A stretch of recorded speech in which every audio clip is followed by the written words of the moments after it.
Entry Pakistan ਵਿੱਚ ਹੋਈ ਆ ਤੇ ਸਾਨੂੰ ਉੱਥੇ 3-4 ਪੁਲਿਸ ਦੇ ਅਫਸਰ ਸਾਹਿਬਾਨ ਮਿਲੇ ਸੀ। ਉਹਨਾਂ ਨਾਲ ਮੈਂ ਗੱਲਬਾਤ ਕਾਫੀ ਕੀਤੀ ਸੀ ਤੇ ਮੈਂ ਉਹਨਾਂ ਨੂੰ ਇੱਕ ਸ਼ਬਦ ਸਭ ਤੋਂ ਪਹਿਲੇ ਬੋਲਿਆ ਸੀ। ਮੈਂ ਸਰ ਮੈਨੂੰ ਇੱਕ ਗੱਲ ਦੱਸੋ ਕਿ ਅਸੀਂ ਤੇ ਮਤਲਬ ਵੀ ਕਹਿੰਦੇ ਸੀ ਵੀ ਇੱਥੇ ਜਾ ਕੇ ਤੇ ਭਾਸ਼ਾ ਦਾ ਕੁਝ ਪ੍ਰੋਬਲਮ ਆਏਗੀ ਤੇ ਤੁਹਾਡੀ ਪੰਜਾਬੀ ਜਿਹੜੀ ਹੈ ਸਾਡੇ ਨਾਲ ਵੀ ਸ਼ੁੱਧ ਹੈ। ਤੇ ਬੜਾ ਉਹ ਖੁਸ਼ ਹੋਏ, ਬੜੇ ਮੈਨੂੰ ਹੱਥ ਮਿਲਾਏ, ਜੱਫੀ ਪਾਈ ਉਹਨਾਂ ਮੈਨੂੰ। ਨਹੀਂ ਇਹੋ ਜਿਹੀ ਕੋਈ ਗੱਲਬਾਤ ਨਹੀਂ। ਅਸੀਂ ਮਤਲਬ ਪਹਿਲੇ ਵੀ ਫਿਜ਼ੀਕਲ ਫਿੱਟ ਸੀ ਤੇ ਹੁਣ ਵੀ ਅਜੇ ਤੱਕ ਪਰਮਾਤਮਾ ਦੀ ਦਇਆ ਆ। 65 ਈਅਰਸ ਏਜ ਹੋ ਗਈ ਆ ਤੇ ਕੋਈ ਇਹੋ ਜਿਹੀ ਪ੍ਰੋਬਲਮ ਵਾਲੀ ਗੱਲ ਕੋਈ ਨਹੀਂ। ਅਸੀਂ ਚੜ੍ਹਦੇ ਪੰਜਾਬ ਡਿਸਟ੍ਰਿਕਟ ਗੁਰਦਾਸਪੁਰ ਆ ਸਾਡਾ ਜੀ। ਪਿੰਡ ਕਿਹੜਾ? ਪਿੰਡ ਸਾਡਾ ਕਾਠਗੜ੍ਹ ਨਿਜਰ, ਇੱਕ ਛੋਟਾ ਜਿਹਾ ਕਸਬਾ ਬਿਲਕੁਲ ਬਾਰਡਰ ਦੇ ਕੰਢੇ ਤੇ। ਅਸੀਂ ਮਤਲਬ ਬਈ 1 ਕਿਲੋਮੀਟਰ ਦੀ ਦੂਰੀ ਤੇ ਦੁਰਾਂਕਲਾ ਕਸਬਾ ਵੱਜਦਾ ਜੀ। ਤੇ ਬਾਕੀ ਡੀਲਿੰਗ ਦੀ ਜਿਹੜੀ ਗੱਲ ਆ, ਇਸ ਤਰ੍ਹਾਂ ਕਹਿ ਸਕਦੇ ਹਾਂ ਵੀ ਅਸੀਂ ਆਪਣੇ ਇੰਡੀਆ ਵਿੱਚ ਵੀ ਕਿਤੇ ਹੋਰ ਗੁਰਦੁਆਰਾ ਸਾਹਿਬ ਜਾਂਦੇ ਹਾਂ, ਜਿੱਦਾਂ ਹਜ਼ੂਰ ਸਾਹਿਬ ਹੈ, ਆਪਣੇ ਅਨੰਦਪੁਰ ਸਾਹਿਬ ਹੈ, ਪਟਨਾ ਸਾਹਿਬ ਹੈ। ਇਹੋ ਜਿਹਾ ਪਿਆਰ ਸਾਨੂੰ ਉੱਥੇ ਵੀ ਨਹੀਂ ਮਿਲਿਆ ਜਿਹੜਾ ਪਿਆਰ ਇੱਥੇ ਪਾਕਿਸਤਾਨ ਵਿੱਚ ਜਨਤਾ ਨੇ ਦਿੱਤਾ ਸਾਨੂੰ।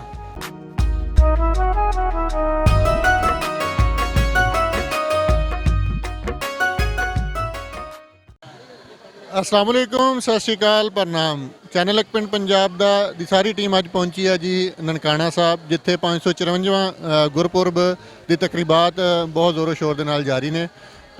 ਆਪਣੇ ਲਹਿੰਦੇ ਚੜ੍ਹਦੇ ਪੰਜਾਬ ਜਾਂ ਪਾਕਿਸਤਾਨ ਦੇ ਬਹੁਤ ਜਗ੍ਹਾਵਾਂ ਤੋਂ ਲੋਕ ਇੱਥੇ ਆਏ ਹੋਏ ਨੇ। ਆਪਣੇ ਨਾਲ ਇਸ ਟਾਈਮ ਚੜ੍ਹਦੇ ਪੰਜਾਬ ਤੋਂ ਕੁਝ ਪ੍ਰਾਹੁਣੇ ਮੌਜੂਦ ਨੇ ਜਿਨ੍ਹਾਂ ਨਾਲ ਇਹਨਾਂ ਦਾ ਸਾਰਾ ਐਕਸਪੀਰੀਅੰਸ ਆਪਾਂ ਸ਼ੇਅਰ ਕਰ ਦਿਆਂਗੇ। ਕਿਹੋ ਜਿਹਾ ਐਕਸਪੀਰੀਅੰਸ ਰਿਹਾ, ਪਾਕਿਸਤਾਨ ਪਹਿਲੀ ਦਫਾ ਆਇਆ, ਪਹਿਲੋਂ ਵੀ ਕਦੇ ਆਏ ਆ, ਤੇ ਸਾਰੀਆਂ ਗੱਲਾਂ ਬਾਤਾਂ ਕਰਦੇ ਹਾਂ। ਸਤਿ ਸ਼੍ਰੀ ਅਕਾਲ ਜੀ।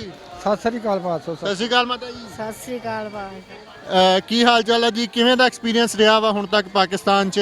ਤੇ ਆਪਣਾ ਪਹਿਲਾਂ ਹਾਲ ਚਾਲ ਦੱਸੋ ਕਿਹੋ ਜਿਹਾ ਹੈ? ਹਾਲ ਚਾਲ ਬਿਲਕੁਲ ਠੀਕ ਠਾਕ ਹੈ, ਬਿਲਕੁਲ ਵਧੀਆ, ਚੜ੍ਹਦੀ ਕਲਾ ਵਿੱਚ। ਹਾਂਜੀ, ਸਫ਼ਰ ਕੀਤਾ ਇੰਡੀਆ 'ਚੋਂ ਇੱਧਰ ਆਏ ਆ, ਇੰਨਾ ਸਫ਼ਰ ਹੋ ਗਿਆ, ਦੂਸਰੀਆਂ ਧਾਰਮਿਕ ਸਥਾਨ 'ਤੇ ਵੀ ਗਏ ਆ। ਹੁਣ ਤੱਕ ਕੋਈ ਯਾਨੀ ਕਿ ਉਹ ਫੀਲ ਤਾਂ ਨਹੀਂ ਹੋ ਰਿਹਾ ਬੰਦਾ ਥਕਾਵਟ 'ਚ ਆ ਜਾਂਦਾ ਇਹ ਉਹ?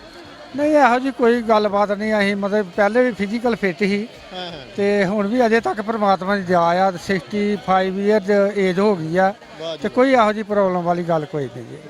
ਵੈਸੇ ਵੀ ਇੱਕ ਬੰਦੇ ਦੀ ਜਦੋਂ ਸ਼ਰਧਾ ਹੁੰਦੀ ਹੈ ਕਿ ਮੈਂ ਬਾਬਾ ਜੀ ਦੇ ਘਰ ਜਾ ਰਿਹਾ ਤੇ ਬੰਦਾ ਵੈਸੇ ਹੀ ਤਾਜ਼ਾ ਹੋ ਜਾਂਦਾ। ਬਿਲਕੁਲ ਜੀ, ਇਹ ਤਾਂ ਕੁਦਰਤੀ ਗੱਲ ਆ। ਇਹ ਮਤਲਬ ਵੀ ਜਦੋਂ ਬੰਦਾ ਕਿਤੇ ਧਾਰਮਿਕ ਸਥਾਨ ਤੇ ਜਾਂਦਾ ਤੇ ਤਕਰੀਬਨ 2-3 ਸਾਲ ਤੋਂ ਤਮੰਨਾ ਸੀ ਕਿ ਕਿਤੇ ਅਸੀਂ ਵੀ ਨਨਕਾਣਾ ਸਾਹਿਬ ਦੇ ਦਰਸ਼ਨ ਕਰੀਏ ਤੇ ਪਰਮਾਤਮਾ ਨੇ ਹੁਣ ਸਾਨੂੰ ਇੱਥੋਂ ਤੱਕ ਪਹੁੰਚਾਇਆ। ਕਿਉਂਕਿ ਵੀਜ਼ਾ ਲੱਗਣ ਵਿੱਚ ਵੀ ਕਾਫੀ ਪ੍ਰੋਬਲਮਾਂ ਆਉਂਦੀਆਂ, ਕਾਫੀ ਬੰਦੇ ਆ ਜਿਹੜੇ ਮਤਲਬ ਨਾਰਾਜ਼ ਹੋ ਕੇ ਵਾਪਸ ਗਏ ਜਿਨ੍ਹਾਂ ਦੇ ਵੀਜ਼ੇ ਨਹੀਂ ਲੱਗੇ ਤੇ ਸਾਡੇ ਪਰਮਾਤਮਾ ਨੇ ਹੁਣ ਵੀਜ਼ਾ ਵੀ ਲਾਤਾ ਤੇ ਅਸੀਂ ਮਤਲਬ ਬਈ ਬਹੁਤ ਖੁਸ਼ ਹਾਂ, ਜ਼ਰੂਰਤ ਤੋਂ ਵੱਧ ਖੁਸ਼ ਹਾਂ। ਫੀਲਿੰਗ ਵਾਲੀ ਤੇ ਕੋਈ ਗੱਲ ਹੀ ਨਹੀਂ ਕਿ ਥਕੇਵਾਂ ਤੇ ਪਤਾ ਨਹੀਂ ਲੱਗਣ ਡਿਆ, ਰਾਤ ਦਿਨ ਮਤਲਬ ਬਈ ਰੱਬ ਦਾ ਨਾਮ ਲੈ ਰਹੇ ਹਾਂ। ਆਏ ਕਿਹੜੀ ਜਗ੍ਹਾ ਤੋਂ? ਇੰਡੀਆ ਚੜ੍ਹਦੇ ਪੰਜਾਬ ਤੋਂ। ਅਸੀਂ ਚੜ੍ਹਦੇ ਪੰਜਾਬ ਡਿਸਟ੍ਰਿਕਟ ਗੁਰਦਾਸਪੁਰ ਆ ਸਾਡਾ ਜੀ। ਪਿੰਡ ਕਿਹੜਾ? ਪਿੰਡ ਸਾਡਾ ਕਾਠਗੜ੍ਹ ਨਿਜਰ, ਇੱਕ ਛੋਟਾ ਜਿਹਾ ਕਸਬਾ ਬਿਲਕੁਲ ਬਾਰਡਰ ਦੇ ਕੰਢੇ ਤੇ। ਅਸੀਂ ਮਤਲਬ ਬਈ 1 ਕਿਲੋਮੀਟਰ ਦੀ ਦੂਰੀ ਤੇ ਦੁਰਾਂਕਲਾ ਕਸਬਾ ਵੱਜਦਾ ਜੀ। ਬਰਾਂਗਲਾ? ਜੀ ਜੀ। ਉਹਦੇ ਇੱਧਰਲੇ ਪਾਕਿਸਤਾਨ ਵਾਲੀ ਸਾਈਡ ਤੇ ਕੋਈ ਕਸਬਾ ਜਾਂ ਪਿੰਡ ਦਾ ਨਾਮ ਪਤਾ? ਉਹਨਾਂ ਦਾ ਜੀ ਜਿੱਦਾਂ ਪਾਕਿਸਤਾਨ ਦੇ ਅਗਲੇ ਪਾਸੇ ਜਿਹੜੇ ਸ਼ਹਿਰ ਨੇ ਉਹ ਮੈਂ ਤੇ ਇੰਨੀ ਹੁਣ ਨੌਲੇਜ ਨਹੀਂ ਰੱਖਦਾ ਕਿਉਂਕਿ ਮੈਂ ਥੋੜਾ ਜਿਹਾ ਸਰਵਿਸ ਕਰਦਾ। ਗੁਰਦਾਸਪੁਰ ਦੇ ਨਾਲ ਸ਼ਕਰਗੜ੍ਹ ਹੋ ਗਿਆ, ਨਾਰੋਵਾਲ, ਸਕੜਗੜ੍ਹ, ਬਾਰਾਮੂਲਾ ਉਹਨਾਂ ਦਾ ਸਾਡੇ ਬਿਲਕੁਲ ਲਾਗਾ। ਬਾਰਾਮੂਲਾ, ਹਾਂ ਬਾਰਾਮੂਲਾ ਸਾਡੇ ਨਾਲ। ਸਕੜਗੜ੍ਹ ਜਿਹੜੀ ਆ ਇਹ ਬਾਰਾਮੂਲੇ ਦੀ ਤਹਿਸੀਲ ਹੈ ਜੀ। ਹਾਂਜੀ, ਇਹ ਮਤਲਬ ਸਕੜਗੜ੍ਹ ਵੀ ਨਾਰੋਵਾਲ ਦੀ ਤਹਿਸੀਲ ਹੈ। ਨਾਰੋਵਾਲ ਦਾ ਮੈਂ ਪਿੰਡ ਆ ਉਹਨਾਂ ਦਾ, ਅੱਗੇ ਕਸਬਾ ਹੀ ਆ ਵੀ। ਹਾਂ ਕਸਬਾ ਸ਼ਾਇਦ ਹੋਏਗਾ, ਲੇਕਿਨ ਸਾਨੂੰ ਮਤਲਬ ਇਦਾਂ ਕਹਿੰਦੇ ਸੀ ਵੀ ਬਾਰਾਮੂਲਾ ਦੇ ਲਾਗੇ ਮਤਲਬ ਵੀ ਉੱਥੇ ਨਾਲ ਲੱਗਦੇ ਜਿਹੜੇ ਪਿੰਡ ਆ ਉਹ ਨੇ ਜੀ। ਹਾਂਜੀ। ਤੇ ਤੁਸੀਂ ਦੱਸੋ ਮਾਤਾ ਜੀ, ਤੁਹਾਨੂੰ ਕਿਦਾਂ ਦਾ ਲੱਗ ਰਿਹਾ ਪਾਕਿਸਤਾਨ ਲਹਿੰਦੇ ਪੰਜਾਬ ਆ ਕੇ? ਬਹੁਤ ਵਧੀਆ ਲੱਗਣ ਡਿਆ। ਬਹੁਤ ਵਧੀਆ ਲੱਗ ਰਿਹਾ। ਕਿਦੋਂ ਦੀ ਸ਼ਰਧਾ? ਪਹਿਲੀ ਵਾਰੀ ਆਏ ਹੋ? ਪਹਿਲਾਂ ਵੀ ਆਏ ਕਦੇ? ਪਹਿਲੇ ਵਾਰੀ ਆਏ। ਪਹਿਲੀ ਵਾਰੀ ਆਏ ਆ। ਕਿਹਦਾ ਐਕਸਪੀਰੀਅੰਸ ਰਿਹਾ? ਲੋਕਾਂ ਦਾ ਪ੍ਰਭਾਵ ਆਪਣੇ ਨਾਲ, ਮੇਲ ਵਰਤਾਓ ਕਿਹਦਾ? ਬਹੁਤ ਵਧੀਆ ਹੋਇਆ। ਲੋਕ ਵਧੀਆ ਤਰੀਕੇ ਨਾਲ ਢੰਗ ਨਾਲ ਮਿਲਦੇ? ਵਧੀਆ ਮਿਲਦੇ, ਪਿਆਰ ਬਹੁਤ ਦਿੰਦੇ ਆ। ਚੜ੍ਹਦੇ ਪੰਜਾਬ ਚੋਂ ਆਏ ਆ, ਇੱਧਰ ਆ ਕੇ ਕੋਈ ਫਰਕ ਮਹਿਸੂਸ ਹੋਇਆ ਕਿ ਅਸੀਂ ਕਿਸੇ ਹੋਰ ਕੰਟਰੀ ਆ ਗਏ? ਨਹੀਂ ਕੋਈ ਮਹਿਸੂਸ ਨਹੀਂ ਹੋਇਆ ਜੀ, ਇੱਕੋ ਜਿਹਾ ਲੱਗਦਾ ਹੈ। ਆਪਣੇ ਸਭ ਤੋਂ ਪਹਿਲਾਂ ਆਪਾਂ ਜਦੋਂ ਅਦਰ ਕੰਟਰੀ ਦੇ ਵਿੱਚ ਟਰੈਵਲ ਕਰਦੇ ਹਾਂ ਉਹਦਾ ਸਭ ਤੋਂ ਵੱਡਾ ਮਸਲਾ ਹੁੰਦਾ ਕਿ ਸਾਡਾ ਲੈਂਗੁਏਜ ਬੈਰੀਅਰ ਹੁੰਦਾ। ਸਾਨੂੰ ਜਿਹੜੀ ਹੈ ਜ਼ੁਬਾਨ ਦਾ ਫਰਕ ਹੁੰਦਾ ਵਾ ਕਿ ਆਪਾਂ ਕਿਸੇ ਹੋਰ ਕੰਟਰੀ ਜਾਂਦੇ ਹਾਂ, ਉੱਥੇ ਅੰਗਰੇਜ਼ੀ ਬੋਲੀ ਜਾਂਦੀ ਹੈ, ਸਪੈਨਿਸ਼, ਫਰੈਂਚ ਜਾਂ ਅਰਬੀ ਬੋਲੀ ਜਾਂਦੀ ਅਰਬੀ ਦੇਸ਼ਾਂ ਦੇ ਵਿੱਚ। ਇੱਥੇ ਆ ਕੇ ਇਹ ਸਭ ਤੋਂ ਵੱਡਾ ਜਿਹੜੀ ਮਸਲਾ ਮੇਰਾ ਖਿਆਲ ਆ ਉਹ ਸੋਲਵ ਹੋ ਜਾਂਦਾ ਕਿ ਇੱਧਰ ਵੀ ਪੰਜਾਬੀ ਉੱਧਰ ਵੀ ਪੰਜਾਬੀ। ਦੇਖੋ ਜੀ, ਜਦੋਂ ਅਸੀਂ ਐਂਟਰੀ ਕੀਤੀ ਸੀ ਹਾਂਜੀ ਬਾਘਾ ਬਾਰਡਰ, ਟਾਰੀ ਬਾਰਡਰ ਤੋਂ ਤੇ ਜਦੋਂ ਐਂਟਰੀ ਪਾਕਿਸਤਾਨ ਵਿੱਚ ਹੋਈ ਆ ਤੇ ਸਾਨੂੰ ਉੱਥੇ 3-4 ਪੁਲਿਸ ਦੇ ਅਫਸਰ ਸਾਹਿਬਾਨ ਮਿਲੇ ਸੀ। ਉਹਨਾਂ ਨਾਲ ਮੈਂ ਗੱਲਬਾਤ ਕਾਫੀ ਕੀਤੀ ਸੀ ਤੇ ਮੈਂ ਉਹਨਾਂ ਨੂੰ ਇੱਕ ਸ਼ਬਦ ਸਭ ਤੋਂ ਪਹਿਲੇ ਬੋਲਿਆ ਸੀ। ਮੈਂ ਸਰ ਮੈਨੂੰ ਇੱਕ ਗੱਲ ਦੱਸੋ ਕਿ ਅਸੀਂ ਤੇ ਮਤਲਬ ਵੀ ਕਹਿੰਦੇ ਸੀ ਵੀ ਇੱਥੇ ਜਾ ਕੇ ਤੇ ਭਾਸ਼ਾ ਦਾ ਕੁਝ ਪ੍ਰੋਬਲਮ ਆਏਗੀ ਤੇ ਤੁਹਾਡੀ ਪੰਜਾਬੀ ਜਿਹੜੀ ਹੈ ਸਾਡੇ ਨਾਲ ਵੀ ਸ਼ੁੱਧ ਹੈ। ਤੇ ਬੜਾ ਉਹ ਖੁਸ਼ ਹੋਏ, ਬੜੇ ਮੈਨੂੰ ਹੱਥ ਮਿਲਾਏ, ਜੱਫੀ ਪਾਈ ਉਹਨਾਂ ਮੈਨੂੰ। ਤੇ ਬਾਕੀ ਡੀਲਿੰਗ ਜਿਹੜੀ ਗੱਲ ਹੈ, ਇਸ ਤਰ੍ਹਾਂ ਕਹਿ ਸਕਦੇ ਹਾਂ ਵੀ ਅਸੀਂ ਆਪਣੇ ਇੰਡੀਆ ਵਿੱਚ ਵੀ ਕਿਤੇ ਹੋਰ ਗੁਰਦੁਆਰਾ ਸਾਹਿਬ ਜਾਂਦੇ ਹਾਂ, ਜਿੱਦਾਂ ਹਜ਼ੂਰ ਸਾਹਿਬ ਹੈ, ਆਪਣੇ ਅਨੰਦਪੁਰ ਸਾਹਿਬ ਹੈ, ਪਟਨਾ ਸਾਹਿਬ ਹੈ, ਇਹੋ ਜਿਹਾ ਪਿਆਰ ਸਾਨੂੰ ਉੱਥੇ ਵੀ ਨਹੀਂ ਮਿਲਿਆ ਜਿਹੜਾ ਪਿਆਰ ਇੱਥੇ ਪਾਕਿਸਤਾਨ ਵਿੱਚ ਜਨਤਾ ਨੇ ਦਿੱਤਾ ਸਾਨੂੰ। ਹਾਂ, ਆਪਣਾ ਕਿੰਨੇ ਦਿਨ ਦਾ ਇੱਥੇ ਸਟੇ ਆ ਤੇ ਕਿਹੜੀ ਜਗ੍ਹਾ ਜਾਣਾ? ਇੱਥੇ ਟੋਟਲ ਸਾਡਾ 10 ਦਿਨ ਦਾ ਵੀਜ਼ਾ ਹੈ ਜੀ। ਤੇ ਇੱਥੇ ਅਸੀਂ ਫਸਲੀ ਇੱਥੇ ਆਏ ਸੀ ਤੇ ਅੱਜ ਅਸੀਂ ਯਾਤਰਾ ਕਰਕੇ ਆਏ ਹਾਂ ਸੱਚਾ ਸੌਦਾ ਸਾਹਿਬ ਤੇ ਇਸ ਤੋਂ ਬਾਅਦ ਪੰਜਾ ਸਾਹਿਬ ਜਾਣਾ। ਉਸ ਤੋਂ ਸ਼ਾਇਦ ਕਰਤਾਰਪੁਰ ਸਾਹਿਬ ਵੀ, ਮੈਨੂੰ ਇਹਦੇ ਬਾਰੇ ਪੂਰੀ ਡਿਟੇਲ ਬਾਰੇ ਨਹੀਂ, ਕਰਤਾਰਪੁਰ ਸਾਹਿਬ ਵੀ ਜਾਣਾ, ਲਾਹੌਰ ਵੀ ਜਾਣਾ। ਉੱਥੇ ਵੀ ਮਹਾਰਾਜਾ ਰਣਜੀਤ ਸਿੰਘ ਦੇ ਹੈਗੇ ਆ ਸਥਾਨ। ਇਹ ਮਤਲਬ ਵੀ ਮਤਲਬ 10 ਦਿਨ ਦਾ ਟੂਰ ਆ, ਕਿੱਥੇ ਕਿੱਥੇ ਲਿਜਾਣਾ। ਸਾਰੀਆਂ ਧਾਰਮਿਕ ਸਥਾਨਾਂ ਤੇ ਜਾਓਗੇ? ਜੀ ਜੀ ਜੀ। ਇੱਕ ਮੁਸਲਮ ਦੀ ਜਿਹੜੀ ਸਭ ਨਾਲ ਵੱਡੀ ਸ਼ਰਧਾ ਹੁੰਦੀ ਹੈ, ਦਿਲ ਦੀ ਤਮੰਨਾ ਹੁੰਦੀ ਕਿ ਮੈਂ ਮੱਕਾ ਜਾਂ ਮਦੀਨਾ ਦੇਖ ਆਵਾਂ ਤੇ ਮੇਰੀ ਜ਼ਿੰਦਗੀ ਸਫਲ ਹੋ ਜਾਂਦੀ ਹੈ। ਤੁਹਾਡੇ ਵਾਸਤੇ ਮੇਰਾ ਖਿਆਲ ਹੈ ਕਿ ਸਾਡੇ ਸਾਰੀ ਧਾਰਮਿਕ ਸਥਾਨ ਦੋਵੇਂ ਮੇਨ ਜਿਹੜੀਆਂ, ਜਿੱਥੇ ਜਨਮ ਸਥਾਨ ਹੋਇਆ ਬਾਬਾ ਜੀ ਦਾ ਨਨਕਾਣਾ ਸਾਹਿਬ, ਜਿੱਥੇ ਜਾ ਕੇ ਬਾਬਾ ਜੀ ਦੀ ਆਖਰੀ ਜਿਹੜੀਆਂ ਲਮਹੇ ਗੁਜ਼ਰੇ ਆ ਉਹ ਕਰਤਾਰਪੁਰ ਸਾਹਿਬ ਆ, ਤੇ ਉਹ ਦੋਨੇ ਸਥਾਨ ਇੱਧਰ ਆ। ਐਸਾ ਹੀ ਤੁਹਾਨੂੰ ਵੀ ਫੀਲ ਹੁੰਦਾ ਕਿ ਅਸੀਂ ਵੀ ਇੱਕ ਵਾਰੀ ਜਾ ਆਈਏ ਤੇ ਸਾਡਾ ਸਫਲ ਹੋ ਜਾਵੇ ਸਫ਼ਰ ਸਾਰਾ? ਬਿਲਕੁਲ ਜੀ ਬਿਲਕੁਲ। ਇਹ ਮੇਰੀ ਗੱਲ ਨਹੀਂ ਆ, ਇਹ ਹਰ ਇੱਕ ਜੋ ਸਿੱਖ ਇਨਸਾਨ ਹੈ, ਕਿਉਂਕਿ ਗੁਰੂ ਨਾਨਕ ਦੇਵ ਇੱਕ ਪਾਤਸ਼ਾਹ ਜਿਹੜੇ ਹੋਏ ਆ, ਇਹ ਸਿੱਖਾਂ ਦੇ ਗੁਰੂ ਨਹੀਂ ਹੋਏ, ਇਹ ਹਰ ਧਰਮ ਨਾਲ ਸਾਂਝਾ ਇਹਦਾ ਪਿਆਰ ਹੀ, ਇਨਸਾਨੀਅਤ ਦੇ ਗੁਰੂ। ਬਿਲਕੁਲ ਜੀ ਬਿਲਕੁਲ। ਇਹਨੇ ਹਰ ਧਰਮ ਨੂੰ, ਜਿੱਥੇ ਕਿਤੇ ਗਲਤ ਕੰਮ ਹੋ ਰਿਹਾ ਹੈ, ਜਿੱਥੇ ਉਹਨਾਂ ਹਰ ਇੱਕ ਨੂੰ ਰਸਤੇ ਪਾਇਆ ਤੇ ਲੋਕਾਂ ਨੂੰ ਦੱਸਿਆ ਵੀ ਜਿਹੜਾ ਪਰਮਾਤਮਾ ਆ ਬੰਦੇ ਦੇ ਮਨ ਵਿੱਚ ਹੀ ਆ, ਹਿਰਦੇ 'ਚ ਹੀ ਵੱਸਦਾ, ਪਰਮਾਤਮਾ ਨੂੰ ਯਾਦ ਕਰੋ।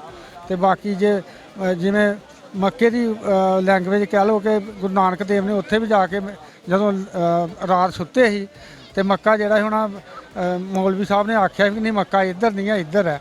ਤੇ ਉਹ ਕਹਿੰਦੇ ਜਿੱਧਰ ਨਹੀਂ ਹੈ ਮੇਰੇ ਪਿਆਰ ਉੱਧਰ ਨੂੰ ਕਰ ਦਿਓ। ਤੇ ਜਦੋਂ ਦੂਸਰੇ ਪਾਸੇ ਨੂੰ ਪਿਆਰ ਘੁਮਾਏ ਤੇ ਮੱਕਾ ਜਿਹੜਾ ਸੀ ਉੱਧਰ ਨੂੰ ਘੁੰਮ ਗਿਆ ਸੀ। ਇਹਨੇ ਹਰ ਇੱਕ ਲੋਕਾਂ ਨੂੰ ਵਹਿਮਾਂ ਤੋਂ ਬਾਹਰ ਕੱਢਿਆ ਗੁਰੂ ਨਾਨਕ ਦੇਵ ਨੇ। ਤੇ ਇਸ ਕਰਕੇ ਚਲੋ ਵੱਡੀ ਸਭ ਤੋਂ ਗੱਲ ਹੈ ਕਿ ਪਾਕਿਸਤਾਨ ਦੀ ਧਰਤੀ ਦੇ ਉੱਤੇ ਇਹਨਾਂ ਦਾ ਜਨਮ ਹੋਇਆ ਤੇ ਪਾਕਿਸਤਾਨ ਦੀ ਧਰਤੀ ਦੇ ਉੱਤੇ ਇਹ ਲਾਟ ਜਿਹੜੇ ਅਲੋਪ ਹੋਏ ਆ ਜੀ। ਬਿਲਕੁਲ ਜੀ। ਇਹਦਾ ਆਪਣੇ ਕੋਲ ਕਿਤੇ ਗੁਰਬਾਣੀ ਦੇ ਵਿੱਚ ਜਾਂ ਕਿਸੇ ਹੋਰ ਸਥਿਤ ਜਗ੍ਹਾ ਤੇ ਲਿਖਿਆ ਹੋਇਆ ਵਾ ਜਿਹੜਾ ਤੁਸੀਂ ਆ ਵਾਕਿਆ ਦੱਸਿਆ ਕਿ ਮੱਕਾ ਜਿਹੜਾ ਉਹ ਘੁੰਮ ਗਿਆ ਸੀਗਾ, ਜਾਂ ਇਹਦਾ ਕਿਤੇ ਹੋਰ ਐਵੀਡੈਂਸ ਮਿਲਦਾ ਆਪਾਂ ਨੂੰ? ਨਹੀਂ, ਇਹ ਇਸ ਤਰ੍ਹਾਂ ਕਿ ਇਹਨਾਂ ਨੇ ਜਿੰਨੇ ਵੀ ਐਕਟੀਵਿਟੀਆਂ ਹੋਈਆਂ ਨੇ, ਜਿਵੇਂ ਸਾਡੇ ਲਾਗੇ ਇੱਕ ਗੁਰਦੁਆਰਾ ਸਾਹਿਬ ਪੱਥਰ ਸਾਹਿਬ ਆ, ਉੱਥੇ ਬਲੀ ਕੰਧਾਰੀ ਨੇ ਮਤਲਬ ਇਹਦੇ ਉਹ ਜਿਹੜੇ ਜਿੱਥੇ ਗਲਤ ਕੰਮ ਹੁੰਦੇ ਸੀ ਤੇ ਇਹਨਾਂ ਲੋਕਾਂ ਨੂੰ ਇਹ ਦੱਸਿਆ ਵੀ ਲੈ ਵੀ ਇੱਥੇ ਉਹ ਜਿਹੜੇ ਸੀ ਲੋਕਾਂ ਨੂੰ ਮਤਲਬ ਤੰਗ ਕਰਦੇ ਸੀ, ਉਹਨਾਂ ਨੇ ਇੱਥੇ ਪੱਥਰ ਸੁੱਟਣ ਦੀ ਕੋਸ਼ਿਸ਼ ਕੀਤੀ। ਇਹਨਾਂ ਨੇ ਉੱਥੋਂ ਪੱਥਰ ਰੋਕਿਆ। ਉਹ ਗੁਰਦੁਆਰਾ ਸਾਹਿਬ ਪੱਥਰ ਸਾਹਿਬ ਹੈ। ਇੱਕ ਮੈਂ ਮਤਲਬ ਵੀ ਕੋਈ ਸਰਵਿਸ ਕੀਤੀ ਹੈ ਮੈਂ ਕੋਈ 30-32 ਸਾਲ। ਇੱਕ ਬਿਲਕੁਲ ਸਿੱਕਮ ਦੇ ਬਾਰਡਰ ਦੇ ਉੱਤੇ ਇੱਕ ਜਗ੍ਹਾ ਬਣੀ ਆ, ਉੱਥੇ ਉਸ ਦਾ ਨਾਂ ਹੈ ਚੋਂਗਥਾਂਗ। ਚੋਂਗਥਾਂਗ ਮੀਨਜ਼ ਉਹਨਾਂ ਨੇ ਉਧਰ ਦੀ ਲਾਂਬਾ ਭਾਸ਼ਾ ਵਿੱਚ ਚੋਂਗ ਮੀਨਜ਼ ਚੰਗਾ, ਥਾਮ ਜਗ੍ਹਾ, ਥਾਨ ਪਲੇਸ ਮਤਲਬ ਹਾਂ ਸਥਾਨ ਹੋ ਗਿਆ। ਉਹਨਾਂ ਦੀ ਭਾਸ਼ਾ ਵਿੱਚ ਚੋਂਗਥਾਨ, ਲੇਕਿਨ ਚੰਗਾ ਥਾਂ ਇੱਕ ਦੱਸਿਆ। ਉੱਥੇ ਉਹਨਾਂ ਨੇ ਇੱਕ ਰਾਖਸ਼ ਨੇ ਉਹਨਾਂ ਨੂੰ ਮਤਲਬ ਵੀ ਉਧਾਰ ਕੀਤਾ ਸੀ। ਉਹ ਪੱਥਰ ਕਾਫੀ ਉੱਚਾ ਹੈ, ਇਸ ਤਰ੍ਹਾਂ ਕਹਿ ਲਓ ਕਿ ਕੋਈ 40 ਫੁੱਟ ਉੱਚਾ ਤੇ ਥੱਲਿਓਂ ਬੇਸ ਜਿਹੜਾ 70-80 ਫੁੱਟ ਉਹਦਾ ਬੇਸ ਹੈ। ਉਸ ਪੱਥਰ ਦੇ ਉੱਤੇ ਰਾਖਸ਼ ਨੇ ਜਿੱਥੇ ਪੈਰ ਲਾਏ ਸੀ ਉਹਦੇ ਵਿੱਚ ਤਕਰੀਬਨ ਇੱਕ ਕੌਲੀ ਦੀ ਜਗ੍ਹਾ, ਕਟੋਰੀ ਜਿਹਨੂੰ ਕਹਿੰਦੇ ਆ, ਕਟੋਰੀ ਦੀ ਜਗ੍ਹਾ ਬਣੀ ਹੋਈ ਹੈ ਜਿੱਥੇ ਉਹਦੇ ਪਾਮ ਲੱਗੇ ਸੀ। ਉੱਥੇ ਅੱਜ ਵੀ ਸਿਫਤ ਆ, ਉੱਥੇ ਜਲ ਜਿੰਨਾ ਮਰਜ਼ੀ ਕੱਢ ਲਓ। ਅਸੀਂ ਮਤਲਬ ਚਾਹੇ 10 ਲੀਟਰ 20 ਲੀਟਰ ਭਰ ਲਓ, ਜਲ ਜਿਹੜਾ ਉਹ ਬਾਹਰ ਮਤਲਬ ਵੀ ਅਸੀਂ ਭਰੀ ਜਾਵਾਂਗੇ, ਲੇਕਿਨ ਜਦੋਂ ਅਸੀਂ ਜਲ ਕੱਢਣਾ ਬੰਦ ਕਰਾਂਗੇ ਉਹ ਜਲ ਉੱਥੇ ਉਹਦੇ ਉੱਤੋਂ ਓਟ ਨਹੀਂ ਹੋਏਗਾ, ਬਾਹਰ ਨਹੀਂ ਸਿੰਬੇਗਾ। ਇਹ ਮਤਲਬ ਇਹਨਾਂ ਦੀ ਕਰਾਮਾਤ ਹੈ ਗੁਰੂ ਨਾਨਕ ਦੇਵ ਜੀ ਦੀ। ਬਿਲਕੁਲ ਜੀ। ਹਰ ਧਰਮ ਦੀਆਂ ਆਪਣੀਆਂ ਆਪਣੀਆਂ ਸਥਿਤ ਹੁੰਦੀਆਂ, ਆਪਣੀਆਂ ਆਪਣੀਆਂ ਭਾਵਨਾਵਾਂ ਹੁੰਦੀਆਂ। ਤੇ ਜਿਸ ਤਰ੍ਹਾਂ ਪਾਕਿਸਤਾਨ ਦੇ ਵਿੱਚ ਦੋ ਸਭ ਨਾਲੋਂ ਵੱਡੇ ਜਿਹੜੇ ਸਿੱਖ ਧਰਮ ਦੇ ਮੇਨ ਸਥਾਨ ਪਾਕਿਸਤਾਨ ਦੇ ਵਿੱਚ ਆ। 1947 ਦੇ ਵਿੱਚ ਪੰਜਾਬ ਵੰਡਿਆ ਗਿਆ, ਪਾਕਿਸਤਾਨ ਇੰਡੀਆ ਦੋ ਅਲੱਗ ਦੇਸ਼ ਬਣ ਗਏ। ਉਧਰੋਂ ਹੁਣ ਤੱਕ ਸਿੱਖ ਸੰਗਤਾਂ ਇੱਧਰ ਆਉਂਦੀਆਂ ਵਾ। ਪਾਕਿਸਤਾਨ ਦੇ ਜਿਹੜੇ ਇੰਤਜ਼ਾਮਾਤ ਹੁੰਦੇ ਆ, ਜਿਹੜੀਆਂ ਥੋੜ੍ਹੀਆਂ ਸੰਗਤਾਂ ਆਉਂਦੀਆਂ ਉਹਨਾਂ ਨੂੰ ਲੈ ਕੇ ਕਿਹੋ ਜਿਹਾ ਮਹਿਸੂਸ ਹੁੰਦਾ? ਉਹਦੇ ਵਿੱਚ ਕੋਈ ਕਮੀ ਤਾਂ ਨਹੀਂ ਹੈਗੀ, ਕੋਈ ਕੁਤਾਹੀ ਤਾਂ ਨਹੀਂ? ਨਹੀਂ, ਕੋਈ ਕਤਾਈ ਨਹੀਂ ਜੀ। ਕਮੀ ਤੇ ਇਸ ਤਰ੍ਹਾਂ ਕਹਿ ਲਓ ਕਿ ਜਿੰਨਾ ਉਹਨਾਂ ਨੇ ਸਾਡੀ ਇੱਜ਼ਤ ਰਿਸਪੈਕਟ ਦੇਣੀ ਚਾਹੀਦੀ ਸੀ, ਜਿੰਨੀ ਡੀਲਿੰਗ ਕਰਨੀ ਚਾਹੀਦੀ ਸੀ, ਉਸ ਤੋਂ 50 ਗੁਣਾ ਡਬਲ ਕਰ ਰਿਹਾ। ਉਹ 100 ਮਤਲਬ 100% ਦੀ ਬਜਾਏ 150% ਕਰ ਰਿਹਾ ਜੀ। ਦੂਸਰਾ ਤੁਹਾਡਾ ਇੱਕ ਮੇਨ ਜਿਹੜਾ ਮੁੱਦਾ ਇਸ ਟਾਈਮ ਇੰਡੀਆ 'ਚ ਚੱਕਿਆ ਜਾ ਰਿਹਾ ਕਿ ਜਿੰਨੇ ਵੀਜ਼ੇ ਅਪਲਾਈ ਹੁੰਦੇ ਆ ਉਹਨਾਂ 'ਚੋਂ ਅੱਧੇ ਲੱਗਦੇ ਆ ਜਾਂ ਅੱਧੇ ਨਾਲ ਵੀ ਥੋੜ੍ਹੇ ਲੱਗਦੇ ਆ ਪਾਕਿਸਤਾਨ ਦੇ। ਇਹ ਕੀ ਸੱਚ ਗੱਲ ਹੈ ਜੀ? ਇਹ ਬਿਲਕੁਲ ਸੱਚ ਹੈ ਜੀ। ਅਸੀਂ ਮਤਲਬ ਵੀ ਇਸ ਤਰ੍ਹਾਂ ਕਹਿ ਸਕਦੇ ਹਾਂ ਕਿ ਅਸੀਂ ਖੁਦ 4 ਵੀਜ਼ੇ ਲਵਾਏ ਸੀ, ਤੇ ਮੈਂ ਤੇ ਮੇਰੀ ਮਿਸੇਜ ਜੀ ਆਇਆ, 2 ਸਾਡੇ ਜਿਹੜੇ ਰੱਦ ਹੋ ਗਏ ਸੀ, ਤੇ ਬਾਕੀ ਹੋਰ ਵੀ ਸਾਡੇ ਨਾਲ ਜਿਹੜੀਆਂ ਸੰਗਤਾਂ, ਇੱਕ ਪਰਿਵਾਰ ਦੇ 8 ਲੱਗੇ ਸੀ ਤੇ 8 ਵਿੱਚੋਂ ਇੱਕ ਦਾ ਹੀ ਲੱਗਾ ਆ ਤੇ 7 ਜਿਹੜੇ ਨਹੀਂ ਲੱਗੇ। ਕਿੰਨੀ ਫੀਸ ਲੱਗ ਜਾਂਦੀ ਹੈ ਤੁਹਾਡੀ ਇਹ ਵੀਜ਼ਾ ਅਪਲਾਈ ਕਰਨ ਦੀ? ਫੀਸ ਸਾਡੀ ਕੋਈ ਨਹੀਂ ਲੱਗਦੀ ਜੀ। ਮਤਲਬ 300 ਰੁਪਇਆ ਜਦੋਂ ਫਸਟ ਵਿੱਚ ਅਸੀਂ ਐਂਟਰੀ ਕਰਾਉਂਦੇ ਆ ਉਦੋਂ ਲੱਗਦੀ ਹੈ ਜੀ, ਤੇ ਬਾਅਦ ਵਿੱਚ 500 ਰੁਪਇਆ ਉਹਨਾਂ ਉੱਥੇ ਲਾਸਟ ਲਿਆ ਸੀ। ਉਹ ਕਹਿੰਦੇ ਤੁਹਾਡਾ ਵੀਜ਼ਾ ਲੱਗੇਗਾ, ਤੇ ਤਾਂ ਵੀ 500 ਤੁਹਾਡਾ ਗਿਆ, ਜੇ ਨਹੀਂ ਲੱਗਾ ਤੇ ਤਾਂ ਵੀ ਗਿਆ। ਟੋਟਲ ਅਸੀਂ ਮਤਲਬ ਕੋਈ ਪਿਆਹਾ ਨਹੀਂ, ਫਿਰ 1-2 ਵੱਜਦੇ ਆ ਜਿੱਦਾਂ। ਇਹ ਤੁਸੀਂ ਕਿਸੇ ਏਜੰਟ ਥਰੂ ਲਾਉਂਦੇ ਜਾਂ ਪਾਕਿਸਤਾਨ ਐਮਬੈਸੀ ਜਾਂਦੇ ਹੋ? ਨਹੀਂ, ਡਾਇਰੈਕਟ ਲਾਉਣਾ। ਪਾਕਿਸਤਾਨ ਐਮਬੈਸੀ ਜਾਂਦੇ ਹੋ? ਬਿਲਕੁਲ ਜੀ, ਬਿਲਕੁਲ ਉੱਥੇ ਆਪਣੇ ਕਾਗਜ਼ ਜਮ੍ਹਾਂ ਕਰਾ ਬਿਲਕੁਲ ਜੀ। ਸਾਡਾ ਇਸ ਮੁੱਦੇ ਨੂੰ ਲੈ ਕੇ ਇਸ ਵਾਰ ਦਾ ਇਹ ਸਵਾਲ ਹੈ ਕਿ ਇਹ ਜਿਹੜੀਆਂ ਸਿੱਖ ਸੰਗਤਾਂ ਆਉਂਦੀਆਂ ਉਹਨਾਂ ਦੇ ਵੀਜ਼ੇ ਕਿਉਂ ਨਹੀਂ ਲੱਗ ਰਹੇ ਹੈਗੇ। ਇੱਕ ਬੜਾ ਅਹਿਮ ਮਸਲਾ ਵਾ ਜਿਹ 'ਤੇ ਰੋਸ਼ਨੀ ਪਾਈ ਜਾਂਦੀ ਆ, ਲੇਕਿਨ ਸਾਨੂੰ ਇਹਦੇ ਜਵਾਬ ਦੇ ਵਿੱਚ ਵੀ ਕੁਝ ਜਿਹੜੇ ਇਸ ਸਵਾਲ ਦੇ ਵਿੱਚ ਜਵਾਬ ਵੀ ਮਿਲੇ ਆ ਕਿ ਇਹ ਜਿਹੜਾ ਵਾ ਅਸੀਂ ਪਾਕਿਸਤਾਨ ਐਮਬੈਸੀ ਜਿਹੜੀ ਆ ਉਹ ਓਵਰਆਲ ਤਕਰੀਬਨ 90 ਤੋਂ 95% ਵੀਜ਼ੇ ਦਿੰਦੀ ਆ, ਲੇਕਿਨ ਕਈਆਂ ਦੇ ਕਾਗਜ਼ ਜਿਹੜੇ ਮੁਕੰਮਲ ਨਹੀਂ ਹੁੰਦੇ, ਉਹਨਾਂ ਨੂੰ ਨਹੀਂ ਮਿਲਦੇ। ਸੈਕੰਡ, ਕੁਝ ਇੰਡੀਅਨ ਗਵਰਨਮੈਂਟ ਵੱਲੋਂ ਸਾਨੂੰ ਇੰਨੀ ਕੁ ਹੁੰਦੀ ਆ ਪਾਬੰਦੀ, ਇੰਨੀ ਕੁ ਆਵਾਮ ਨੂੰ ਤੁਸੀਂ ਦੇਣੇ ਆ ਵੀਜ਼ੇ, ਇੰਨੀ ਕੁ ਨੂੰ ਨਹੀਂ ਦੇਣੇ ਆ। ਇੰਡੀਅਨ ਗਵਰਨਮੈਂਟ ਵੱਲੋਂ ਵੀ ਕੋਈ ਸੈਕਸ਼ਨ ਹੁੰਦੀਆਂ ਵਾ ਜਿਹਦੀ ਵਜ੍ਹਾ ਤੋਂ ਪਾਕਿਸਤਾਨੀ ਐਮਬੈਸੀ ਉੱਥੇ ਮਜਬੂਰ ਹੋ ਜਾਂਦੀ ਹੈ, ਨਹੀਂ ਵੀਜ਼ੇ ਇਸ਼ੂ ਕਰ ਸਕਦੀ ਹੈਗੀ।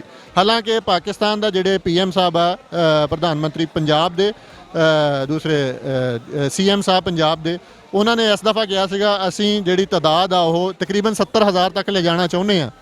ਜੇ ਅਸੀਂ ਵੀਜ਼ਿਆਂ ਦੀ ਤਾਦਾਦ 70,000 ਤੱਕ ਲੈ ਜਾਣਾ ਚਾਹੁੰਦੇ ਆ, ਅਗਰ ਅਸੀਂ ਉਹਨੂੰ ਦੇਖੀਏ ਕਿ ਉਹ ਸਿਰਫ 3,000 ਇਸ ਵਾਰੀ ਮਿਲੇ ਆ ਵੀਜ਼ੇ ਮੇਰੇ ਖਿਆਲ ਆ, ਜਿਹਦੀ ਵਜ੍ਹਾ ਤੋਂ 70 ਤੇ 3,000 ਦਾ ਬਹੁਤ ਫਰਕ ਆ। ਤੇ ਉਹ ਅਸੀਂ ਪੰਜਾਬ ਗਵਰਨਮੈਂਟ ਅੱਗੇ ਅਪੀਲ ਕਰਦੇ ਹਾਂ ਕਿ ਵੀਜ਼ੇ ਦੀ ਸ਼ਰ੍ਹਾਂ ਨੂੰ ਵਧਾਇਆ ਜਾਵੇ, ਤੇ ਦੂਸਰਾ ਜਿਹੜੇ ਕੋਈ ਮਸਾਇਲ ਆ ਉਹ ਸਾਂਝ ਵਿਚਾਰ ਕੀਤੇ ਜਾਣ ਕਿ ਕੌਣ ਵੀਜ਼ੇ ਲੱਗਣ ਦੇ ਵਿੱਚ ਜਿਹੜਾ ਉਹ ਆਡੀਆ ਬਣਦਾ, ਕੌਣ ਉਹਨੂੰ ਅੜਿੱਕਾ ਲਾਉਂਦਾ ਕਿ ਵੀਜ਼ੇ ਨਹੀਂ ਲੱਗਦੇ ਹੈਗੇ। ਤੇ ਹੋਰ ਤੁਸੀਂ ਦੱਸੋ ਜੀ, ਆਪਣੇ ਇੱਥੇ ਸਿਕਿਉਰਿਟੀ ਅਦਾਰਿਆਂ ਵੱਲੋਂ ਜਾਂ ਹੋਰ ਪਾਕਿਸਤਾਨੀ ਗਵਰਨਮੈਂਟ ਵੱਲੋਂ ਕੋਈ ਇਸ਼ੂ ਤਾਂ ਨਹੀਂ ਹੈਗਾ ਤੁਹਾਨੂੰ? ਨਹੀਂ, ਬਿਲਕੁਲ ਠੀਕ ਠਾਕ ਹੈ ਜੀ। ਕੋਈ ਅਸੀਂ ਪਾਕਿਸਤਾਨ ਸਰਕਾਰ ਦੇ ਬਹੁਤ ਧੰਨਵਾਦੀ ਹਾਂ ਜਿਨ੍ਹਾਂ ਨੇ ਸਾਨੂੰ ਇੰਨੀ ਮਾਣ ਬਖਸ਼ਿਆ, ਇੱਜ਼ਤ ਬਖਸ਼ੀ, ਤੇ ਜਿਹੜੀ ਇੰਨੀ ਡੀਲਿੰਗ ਕੀਤੀ ਹੈ। ਛੋਟੀ ਜਿਹੀ ਵੀ ਗੱਲ ਜਦੋਂ ਪੁੱਛਣ ਜਾਈਏ, ਜਿਹੜੀ ਫੋਰਸ ਆ ਕਿਸੇ ਵੀ ਬੰਦੇ ਨੂੰ ਪੁੱਛ ਲਈ, ਸਾਨੂੰ ਬੜੇ ਸੁਚੱਜੇ ਢੰਗ ਨਾਲ ਰਸਤੇ ਪਾਉਂਦੇ ਆ, ਤੇ ਕੋਈ ਦਿੱਕਤ ਨਹੀਂ ਆ ਰਹੀ। Thank you very much. ਬਹੁਤ ਸ਼ੁਕਰੀਆ ਜੀ। ਆਪਣੇ ਨਾਲ ਚੜ੍ਹਦੇ ਪੰਜਾਬ ਤੋਂ ਕੁਝ ਪ੍ਰਾਹੁਣੇ ਮੌਜੂਦ ਸੀ ਜਿਨ੍ਹਾਂ ਨੇ ਆਪਣੇ ਵਿਚਾਰ ਸਾਂਝੇ ਕੀਤੇ। ਉਮੀਦ ਹੈ ਕਿ ਤੁਹਾਨੂੰ ਵਧੀਆ ਲੱਗੀ ਹੋ ਵੀਡੀਓ। ਮਿਲਦੇ ਹਾਂ ਕਿਸੇ ਹੋਰ ਵਧੀਆ ਜੀ ਵੀਡੀਓ ਦੇ ਨਾਲ, ਕਿਸੇ ਹੋਰ ਵਿਚਾਰ ਸਾਂਝੇ ਵੀਡੀਓ ਦੇ ਨਾਲ। ਅੱਲਾ ਰੱਬ ਰਾਖਾ।